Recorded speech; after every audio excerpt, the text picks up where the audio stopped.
Espíritu Santo, ilumínanos y santifica. Nos podemos sentar. Cuando el padre Heriberto me invitó a darles esta charla, me dijo: padre, necesito un tema. Y yo le dije, pues él quería ya el tema, y yo le dije, espere que hay que orarlo y se lo doy al otro día, ¿no?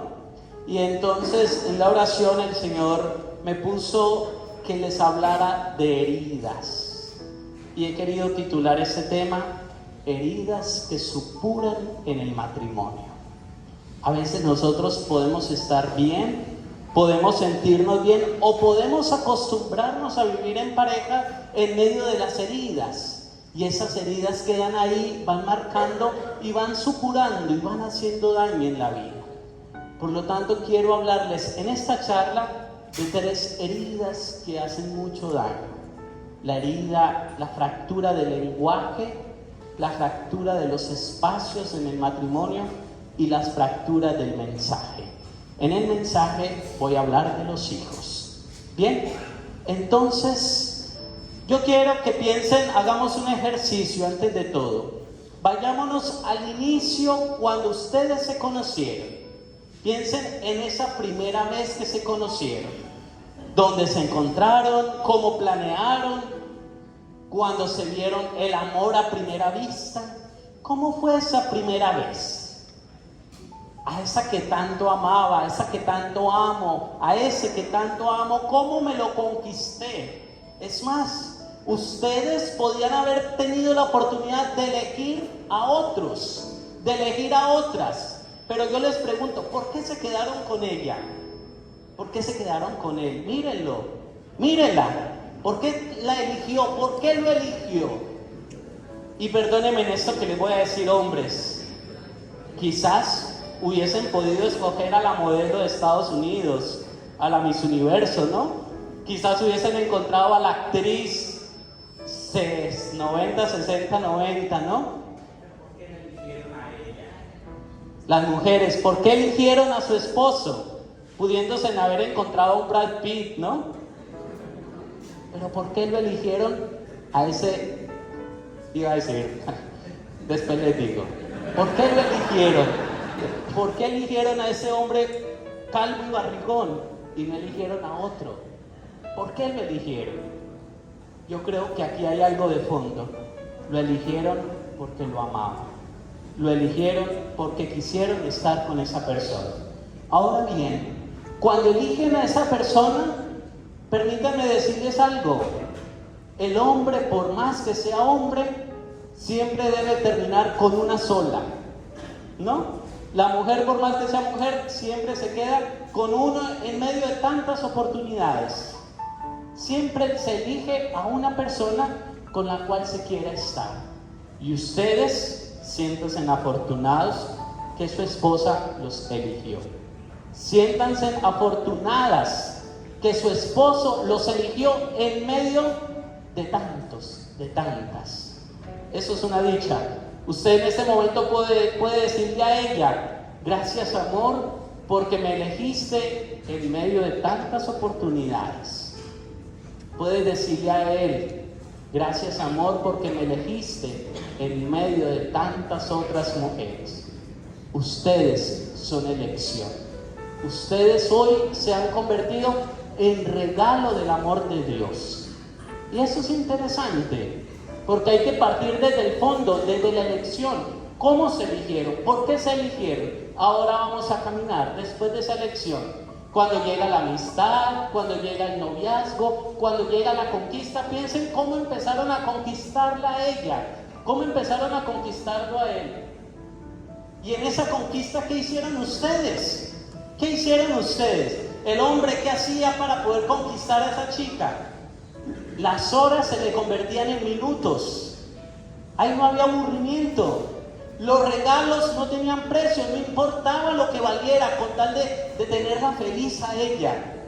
No había precio, no importaba lo que se gastara, las comidas que se dieran, los lujos que quisieran, con tal de conquistarla. Y se hacía lo que fuera, se perfumaba de la mejor manera, se ponía la mejor pinta, se vestía lo más lindo, lo más linda ella, para que el novio la viera. Es que como que, pues si me he visto bonito, pues me van a ver bonito. Si me he visto linda, me van a ver linda. Entonces eso atraía. Y esos son las conquistas. Y así fue como están hoy en día ustedes. Yo me imagino que eso fue lo que hicieron, ¿no? Es más, cuando se visitaban en la casa, el pobre hombre, cuando le invitaban a comer y nunca le enseñaron a manejar los cubiertos, se metía en la grande, porque no sabía cómo comer en la casa de su novia, ¿no? Que qué pena que dirían los suegros. O peor, cuando le daban ganas de tirarse un pedo al hombre en la casa. No sabía qué hacer el pobre hombre allí con la novia, el hombre aguantándose, no, sufriendo, y preciso le sirven frijoles con huevo allí. Tenía que aprender a ser educado, aunque en la casa no lo fuera. Aunque no aprendiera a arreglarse, aprendió a arreglarse, a utilizar su mejor perfume, a sentirse bien, porque quería verse bien con su novia. Y eso es la conquista. Así se conquistaron. Pero resulta que estas cosas a veces van quedando en el pasado.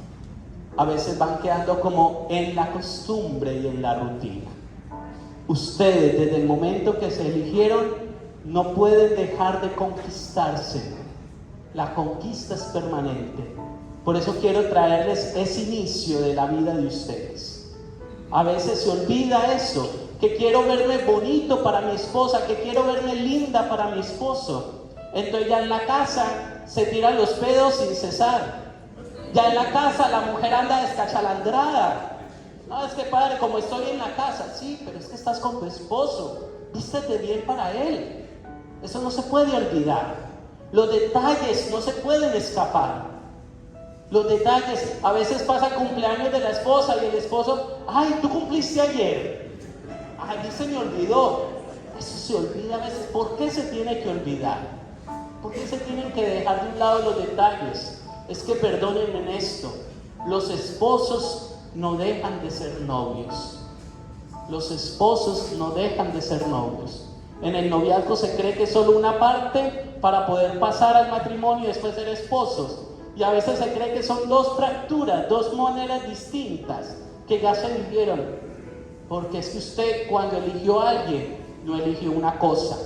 Usted no eligió la empleada de la casa. Usted no eligió la cuidadera de los hijos. Usted, mujer, no eligió el que le tiene que dar plata a usted para su maquillaje. No, usted eligió a un ser humano. Usted eligió una persona. Y esa persona no es una cosa. Esa persona tiene sentimientos. Esa persona tiene emociones. Esa persona tiene personalidad. Esa persona también siente las indiferencias y los maltratos de su esposa y de su esposo. Y uno de esos maltratos empieza por el lenguaje. A medida que se acostumbran a vivir en el matrimonio, el lenguaje empieza a fracturarse. Y empezamos como a acostumbrarnos a cambiar el lenguaje. Ya no es mi amor, ya no es mi bombón, ya no es mi cosita, ya no es lo más querido. ¿Cómo le decías tú cuando empezaste a hablarle a ella? ¿Cómo la registraste en el celular? Piensa. ¿Será que todavía la tiene registrada así? ¿O será que todavía la tiene como la viejita casposa de la casa con quien vivo yo? ¿Cómo la registras? ¿Cómo le hablas a ella? La palabra de Dios dice que cuando uno tiene una misión, el Señor le cambia el nombre, como lo hizo con los apóstoles, ¿no? Ustedes cuando se enamoran y tienen una misión, se cambian el nombre. Empieza a llamarle mi amor, mi vida, mi rata podrida. Es común esto. Cuando usted tiene un hijo, le cambian el nombre, le dicen mamá. Cuando usted tiene un hijo, le cambian el nombre, le dicen papá. Y el nombre da personalidad, el nombre da cercanía. Pero cuando se dejan de decirse en esas palabras bonitas, esas palabras dulces, como ven Claudia, tráigame la chancleta. ¿Cómo es eso? Tú no tienes la empleada de la casa. Claudia, ¿por qué no me ha servido? José, ¿y usted por qué no me da para el pelo, para las uñas? No, ellos no son cosa. Y el lenguaje ha hecho tanto daño cuando los matrimonios se fracturan. Ahora bien, les voy a decir algo y voy a entrar en un tema delicado. Voy a hablar de la mujer. El hombre, cuando llega del trabajo, ¿qué es lo que más quiere hacer después de que el hombre llega del trabajo? Dormir, verse una película, relajarse y que le traigan la comida. Porque llegué cansado del trabajo. Es que como la mujer mantiene en la casa, padre, pues ¿qué hace ella, no? Yo soy el que trabajo, entonces si yo trabajo, pues tengo derecho a descansar cuando llegue a la casa. Y a veces pensamos así.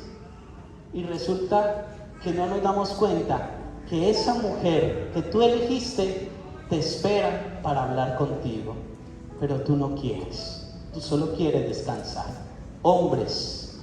Hay algo que en la antropología filosófica, hay un pensador que se llama Martin Heidegger, él dice esta frase que puede sonar machista, pero es verdad, es antropología. Dice así: el hombre descansa callando y la mujer hablando. Y es cierto, la mujer, ¿por qué descansa hablando? A ella le gusta hablar de todo. A ella le encantan los detalles, a ella le encanta que la escuchen, a ella le encanta contar lo más mínimo. Mi amor, mire que hoy me vi a la Rosa de Guadalupe, no, y esa Lupita, pobrecita, como la dejó el marido, después se le apareció la Rosa y el marido volvió a ella, ¿no? Al hombre como que, mi amor, eso no me importa. Pero es que ella quiere ser escuchada. ¿Y saben por qué? Porque dentro de la misma antropología de la mujer tiene un lenguaje directo. Un lenguaje directo. El hombre tiene un lenguaje más indirecto en su forma de expresarse. Y cuando el hombre no entiende la antropología de la mujer en su expresión, empieza a haber una fractura. Es en el lenguaje. Les pongo un ejemplo. En ese lenguaje directo, la mujer es de los detalles, de contar detalles. Y no por eso es que sea chismosa, no, le encantan los detalles. El hombre es más de volverse un mixer, ¿no? Un arreglador de problemas, un encontrar soluciones. Ese es el hombre, la antropología del hombre es esa, de buscar ya soluciones, no le importan los detalles, qué hay que hacer, a dónde hay que hacer, cómo hay que hacerlo, cómo lo vamos a solucionar. Porque es que el hombre está acostumbrado a ser el yo y el centro, y el decir es que como yo soy el jefe de la casa, yo tengo que hacerlo, yo tengo que solucionarlo, vamos a solucionarlo porque yo, y cuando se enfrenta con un problema, entonces el hombre se cree más hombre porque está enfrentado al problema, porque dice cómo lo hace y cómo tiene que hacerlo. Pero la mujer no es de ese tinte. La mujer es del sentimiento, de la dulzura. Y esto pasa comúnmente, les voy a poner un ejemplo de este lenguaje directo. Llega el esposo a la casa y la mujer está en su cama, triste, acongojada, dolida, llorando, y le dice el esposo: mi amor, ¿qué te pasa? ¿Por qué estás así? Y ella entre lágrimas le dice: mi amor, tú no sabes lo que me pasa. Pues resulta que mi amiga Claudia está enferma.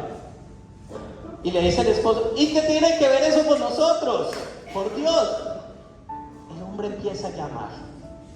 Y entonces le dice: sí, mi amiga Claudia, la que estudió conmigo, ¿te acuerdas? Y le dice el esposo: ¿y quién es Claudia? El pobre hombre ya la acabó. Ella queriendo desahogarse de su sentimiento y él ya queriendo acabar con el problema. Ah, Claudia, la que estudió conmigo, ¿te acuerdas? Y le dice el esposo: ay, sí, mi amor, ya me acuerdo. Y él por dentro en su disco duro: ¿quién será Claudia? ¿Quién será la mujer? ¿Y qué pasó? A ver, cuéntame.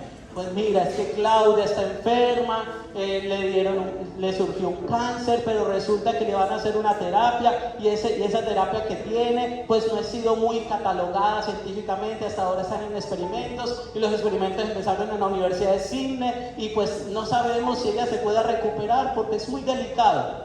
Ah, y le dice el esposo: ah, en la Universidad de Sydney. Ah, yo tengo ahí a un amigo, vamos, ¿quién es él? Ah, no, que es el señor Robert Beltrán, ¿no? Y entonces le dice: ah, yo sé quién es él es amigo de mi amigo, cállate y voy a llamar a mi amigo para que le busque solución.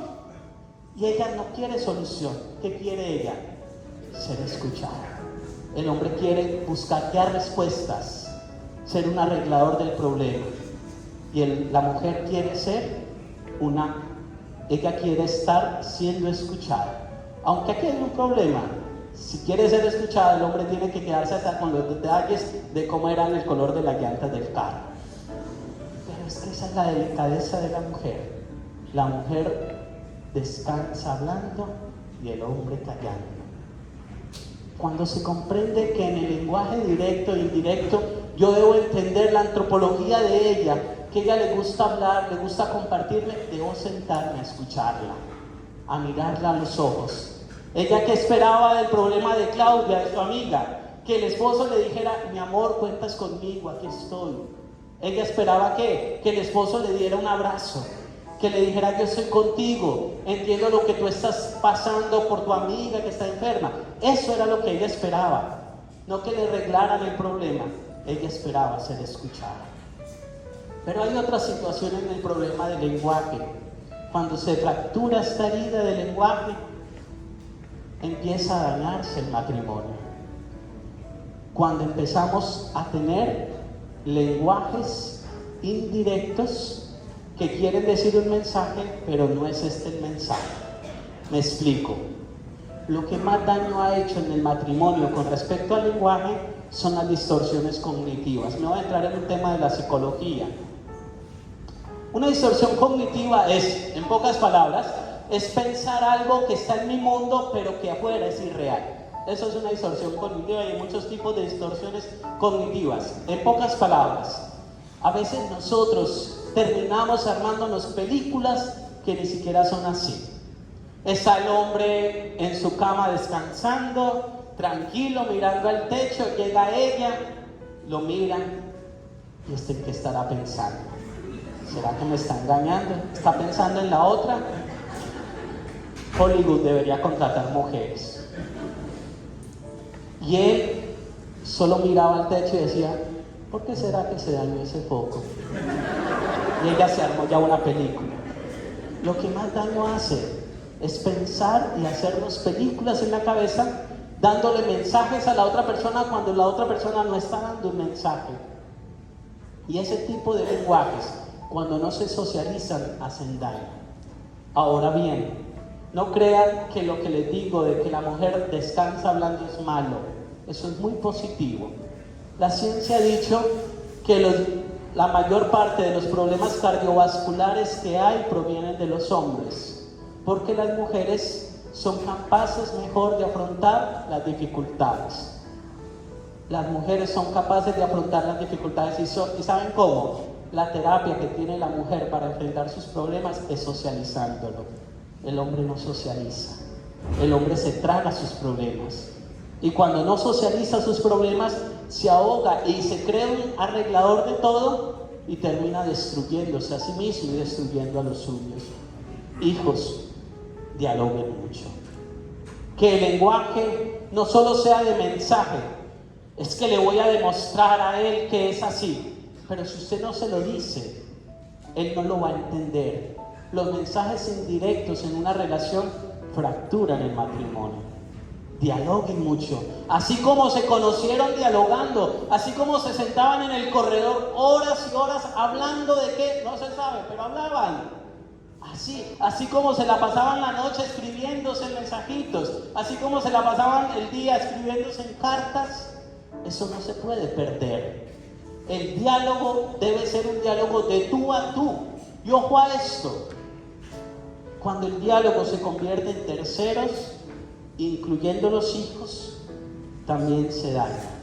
Porque cuando usted, como padre, ha engendrado hijos, no deja de ser persona, no deja de ser esposo. Ni la mujer por parir hijos ha dejado de ser mujer, ha dejado de ser persona. Ustedes, el hecho que tengan hijos no los exime de su vida esponsal. Y aquí viene un tercer elemento: el hecho de ser novios, de ser esposos, no dejan de ser amantes y no dejan de ser amigos. Ojo a esto: ustedes tienen que aprender cada día a ser novios, esposos, amantes y amigos. Me explico. Hablemos de los esposos en este lenguaje. ¿Se acuerdan las palabras que se dijeron en el matrimonio? ¿Cuál fue esa promesa que expresaron en el matrimonio? Pero, ¿por qué solo dicen hasta que la muerte los separe? ¿Ya quieren que les llegue la muerte? En la salud y en la enfermedad, ¿qué más sigue? En la riqueza y en la pobreza, ¿qué más? En lo bueno y lo malo, en la alegría y el dolor, ¿qué más? En la salud y en la enfermedad, pero ¿qué más sigue después de todo eso? Ah, por ahí escuché, ¿durante qué?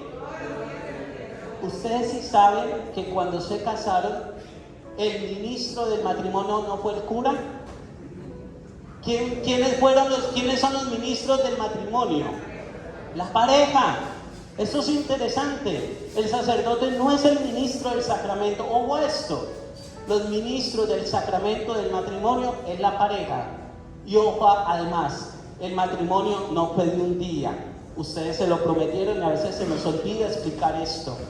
Ustedes son sacramento matrimonial durante ¿qué? Todos los días de mi vida.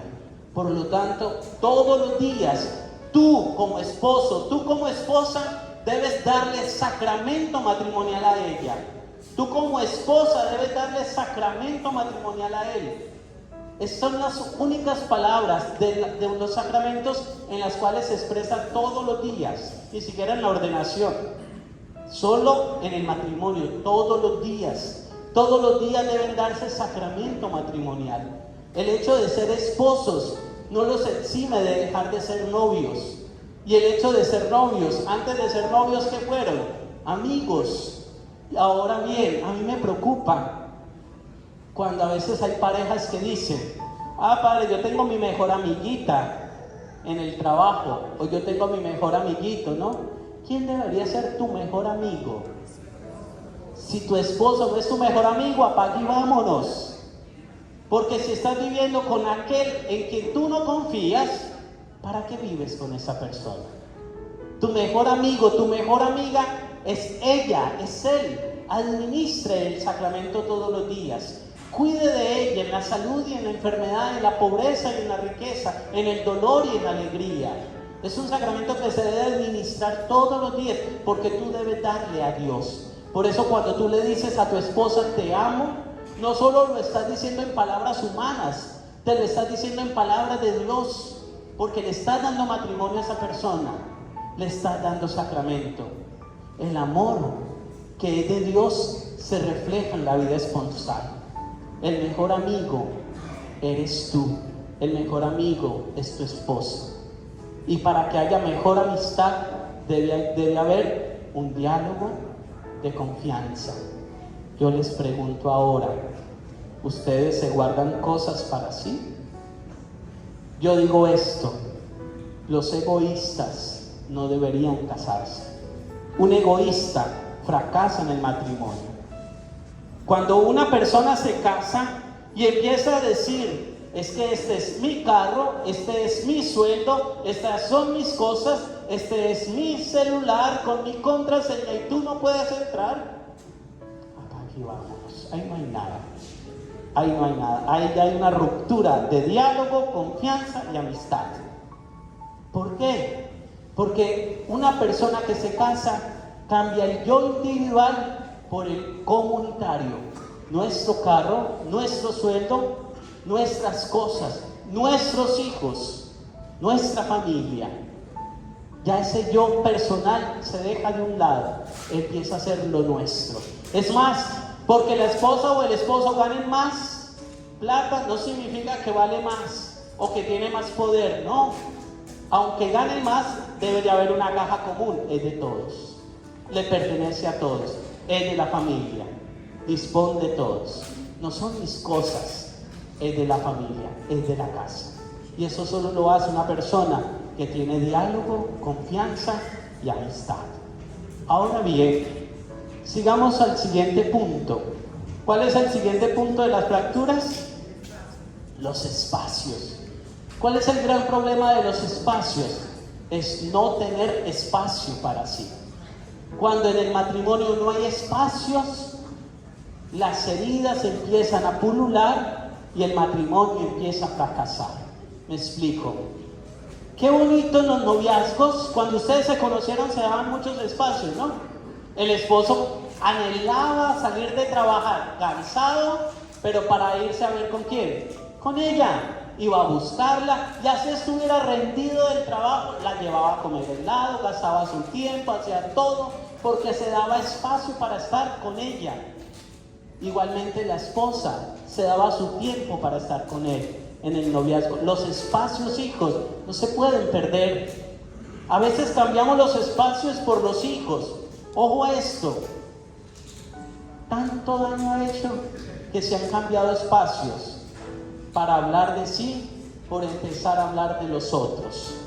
Terminamos hablando de los hijos, de las deudas, del trabajo, de los problemas, hasta de la religión. Ojo a esto, hasta de la religión. Y la religión también ha terminado fracturando los espacios matrimoniales. Y aquí viene lo siguiente. Cuando la esposa mantiene más en la iglesia y descuida su hogar, está acabando con su vida matrimonial. Padre, es que yo estoy en la iglesia rezando por mi esposo. Sí, tú estás rezando por él, pero tienes que darle espacio a él. Él te espera en la casa.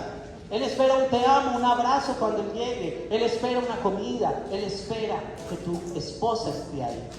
Pero si tú te mantienes a todo momento en la iglesia, o si los espacios que tienes es solo para recriminarle a él y decirle, mi amor, es que como tú no te conviertes, tú tienes que hablarle de Dios y tú tienes que estar ahí. Y es que usted como no se convierte, es que usted es un borracho, usted es un alcohólico, usted gasta el dinero, usted no hace nada, ¿cierto? Y si vivimos recriminándole a él, ¿creemos que esa es la solución? No, estamos haciendo una fractura más grande. La pregunta es, ¿de qué me sirve tanto venir a la iglesia cuando termino en la casa juzgando y creyéndome más que los demás? Porque vengo a la iglesia. Esto no provoca conversión. Esto no provoca conversión. Eso es lo que provoca es ruptura matrimonial. Por más que yo venga a la iglesia, no significa que debo juzgar a mi esposo porque no viene a la iglesia. No significa que yo debo juzgar a mi esposa porque no viene a la iglesia. No importa, tú lo elegiste. Esa elección que hiciste debe ahora tener un peso. Dice el mismo Martin Heidegger que les hablaba ahorita, el hombre es el peso de sus decisiones. Y toda decisión que uno tome pesa sobre uno. Y la decisión que ustedes tomaron de elegirlo a él les pesa toda la vida, durante todos los días de mi vida hasta que la muerte los separe. Padre, no diga eso. Es verdad, ustedes optaron todos los días de su vida. Ejemplo, yo hice una elección. Mi decisión fue ser sacerdote. Pesa toda mi vida. Seré sacerdote hasta que me muera. Es una elección.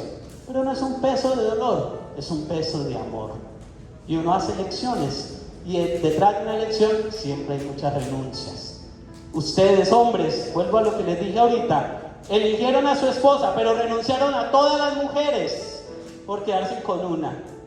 Yo renuncié a todas las mujeres por quedarme con la iglesia. Siempre hacemos elecciones. Y detrás de una elección hay una renuncia. Y eso hay que aprender a renunciar. Por lo tanto, si en el trabajo se les aparece, bueno, yo voy a hablar de modelos colombianos, ¿no? Una Natalia París, no sé si la conocen, ¿no? Si en la empresa me aparece, uy, es que esta mujer está como más jovencita, mi esposa ya está como más achacada, ya está como más bonita, ¿no? Si yo empiezo a mirarla a ella, empiezo ya a dañar mi matrimonio. Padre, ¿qué tiene? Y le dice a la Natalia París que trabaja contigo, oye, te invito a un café. Y tú la llevas a tomarse un café, ya hay infidelidad, ya hay adulterio. ¿Y qué tiene de malo, padre? Tú sí sabes por dónde va la cosa. Tú sí sabes por qué le invitas a un café. Tú sí sabes lo que estás haciendo. Y después le pides el WhatsApp. Y entonces en el WhatsApp le escribe el mecánico. Y empieza a escribirle al mecánico, ¿no? Y le escribes al mecánico. Y ese mecánico tú le empiezas a enviar fotos, emojis y empezarle a tutear. ¿Y tú cómo estás? Y después le ve la esposa, mi amor, ¿y tú por qué le tuteas al mecánico? No, es que tenemos mucha confianza, mi amor. Y empezamos a destruir espacios que deberían haber para la esposa con quien yo elegí. Ojo a esto, Cuando no hay espacios, hay fracturas. Y les pongo un ejemplo también de esos espacios. Cuando en el matrimonio la esposa empieza a darse espacio para con sus amigas, empieza a haber daños matrimoniales. Cuando en el matrimonio tú prefieres tener más tiempo, es que yo tengo mi espacio para salir con mis amigas, para ir al cine, para hacer esto. O cuando el esposo empieza, no, es que yo tengo espacio para mis amigos, con los compas, para emborracharme, para salir con ellos. Y cada uno empieza a darse su espacio, el diablo empezó a trabajar. El diablo empezó a trabajar. ¿Quieren que no haya fidelidad en el matrimonio? Cárguense el uno al otro para todo lado. Donde vaya el uno, va el otro. Estar unidos les hace decir, evito la tentación. Y si le aparece Natalia París, tú la agarras más fuerte de la mano, mi amor, vamos por acá. ¿Cierto? Evitas la tentación de la infidelidad. Pero si tú estás solo y ella está lejos, pues ella no ve, ojos que no ven, corazón que no siente. No, señores, ya se daña, ya se fractura el matrimonio. Es el que me quedan 10 minutitos, bien. Y yo que, a mí me dieron 3 días. Bueno, se daña esto. Para donde va el uno, va el otro. Que si les invitaron a una fiesta y en la tarjeta de invitación solo decía Manuel Lozada, pues a mi esposa no le invitaron, ¿qué pasó? Tú no vas a esa fiesta, porque si no va el uno, no va el otro.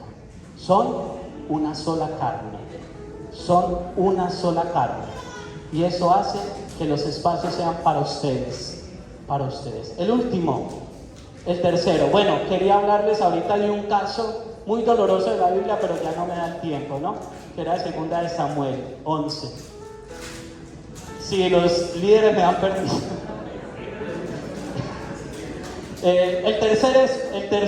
La tercera fractura, el mensaje. Miren, hijos, cuando no se da un mensaje claro, los mensajes producen doble significado. Cuando yo empiezo a dar un mensaje con señas, pero no lo verbalizo, empiezo a tener fracturas. Los hijos son muy sagaces cuando los padres están en pelea o cuando los padres no unifican criterio. Ejemplo, el hijo sabe que su papá y su mamá viven peleados y se pelean por todo. Entonces él le pide permiso al que le puede dar permiso más fácil, ¿no? Y si el otro no le da permiso, pues me voy para donde mi papá porque él sí me da permiso. Usted no me deja, ¿no? Cuando el mensaje no es claro, los hijos saben a qué están jugando. Y ellos son inteligentes en la pelea de los papás para obtener sus intereses y poder descargarse también. Es más, cuando en la religión no se le educa con un mensaje claro, el papá le enseña una cosa, pero la mamá le enseña otra cosa, el niño no va a tener un fundamento de lo que es Dios como padre, porque ese padre no me tiene un criterio unido con mamá. El mensaje debe ser contundente.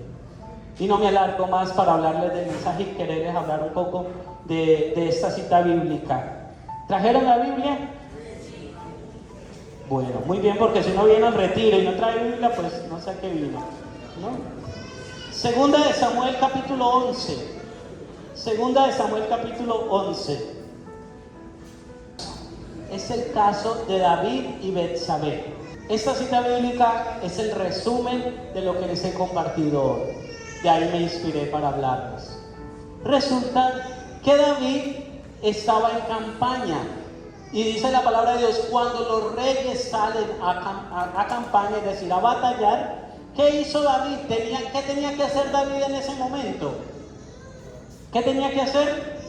Ir a batallar, ir a luchar. Pero ¿qué hace David mejor? Manda a Joab y le dice, ve tú, batalla, que yo me voy a quedar aquí. Él no tenía que quedarse en el reino. Él tenía que salir a batallar con su gente. Entonces empieza la soledad. Detrás de la soledad está la pereza. Y detrás de la pereza está la lujuria. Nos dice la palabra de Dios que David estaba en su terraza y vio a una mujer hermosa llamada como Betsabé, estaba bañándose y estaba desnuda. Empieza su lujuria. Miren el pecado. Empezó por la pereza, estaba solo, el diablo le puso trabajo porque al desocupado el diablo le pone oficio. Entonces David estaba desocupado, le pusieron oficio, miró a esa mujer, se enamoró, la sedujo y le dijo: tráigame a esta mujer. La trajeron al lugar, se acostó con ella y él creyó que todo iba a quedar ahí. Después Betsabé le manda una carta con sus criados y le dice: mira que estoy en embarazo. Él se mete en la grande. Sabe que hay un problema, que donde se den cuenta que él embarazó a David, él quedará desprestigiado como un rey. Y quería cuidar su reinado, y quería cuidar su figura, y quería cuidar todo, pues él empieza a arreglarlas. Dice el Salmo: acostado medita el crimen, se obstina en su mal camino. ¿Y qué empezó a hacer David? Empezó a maquinar cómo arreglar su problema. Y así pasa en los matrimonios muchas veces. Cuando hay infidelidades, pues se niega y empieza a ocultarse cosas y empieza a hacer para que nadie se dé cuenta y empiezan a haber cositas más porque queremos maquinar el problema y queremos esconder nuestro problema para quedar bien. Y eso hizo David. Entonces David empezó a maquinar: ¿qué voy a hacer? ¿Qué voy a hacer? No, pues resulta que Betsabé tenía un esposo y esa mujer era casada con Urías, que era un hitita, ¿no? Es decir, era un pobre, pertenecía a la clase baja del reino, al que mandaban a batallar. Entonces David se quiso hacer amigo de Urías el hitita y empezó a maquinar. Y le dice David: venga Urías, te voy a invitar mejor a que tú descanses, lávate los pies y como has trabajado, como has ido a la batalla, pues ve a quedarte con tu esposa. Como en ese tiempo no habían pruebas de ADN, pues si él se acostaba con su mujer, entonces decía David: no, pues ya se acostó con ella, ya diría que ese hijo es de ella y que es salvado, ¿no? Pero resulta que aquí viene algo. Hay dos personajes, está Urías y está Joab. Urías y Joab. Urías era un hombre humilde, pero fiel a su causa. Estaba batallando para defender el arca de Dios. Joab, un hombre que era fiel al rey. Y miren los tipos de fidelidad, no me quiero alargar mucho. Los tipos de fidelidad: Joab, un hombre fiel al rey; Urías, un hombre fiel al arca de la alianza, a batallar y luchar. Entonces Urías dice: no me quedaré. Thank you. Quedan 5 minutos. 5 minutos acá. No me quedaré. Entonces, como no me quedaré, David dice: este hombre no va a irse a quedar a su casa. ¿Qué voy a hacer? Por Dios, se me va a agrandar el problema, se van a dar cuenta. Entonces dijo David: no, sencillamente, venga Urías, te invito a tomar trago, emborrachémonos, pasémosla bien, conversemos. Si usted quiere quedarse acá, no quiere ir a su casa, en fin. Pues David sabía: este hombre se emborracha, le entra la lujuria y va y se acuesta con su mujer y quedó saldado el problema. Y resulta que a un borracho Urías dijo: no me quedaré en mi casa, porque tengo que luchar contra el arca de Dios. Entonces David estaba preocupado. Este no se quiso quedar, este se emborrachó, la gente se dio cuenta que no se quedó en su casa, que siguió en el palacio. Entonces, ¿qué hizo David para poder arreglar su problema? Le dijo a Joab, a través de una carta que le manda con el mismo Urías, le dice a Joab: pon a Urías al frente de la batalla, y cuando lleguen los enemigos, ustedes se retiran, lo dejan solo para que lo maten, y así queda saldado el problema. Y muchas veces pensamos que los problemas se resuelven así, y mentira es que un problema agranda otro problema. Si ustedes quieren sanarse, hijos, de aquellas heridas del lenguaje, de aquellas heridas de los espacios, no se solucionan problemas agrandando más problemas. Se solucionan despojando los pies y mirándose el uno al otro. Por eso, como lo dice el libro del Éxodo, en el capítulo 3, cuando Moisés se quita la sandalia de sus pies, es porque se quiere desnudar delante de la otra persona. Dejen de andar calzados en su casa, desnuden el alma y encuéntrense con quien se han elegido, con quien han decidido quedarse toda la vida hasta que la muerte los separe.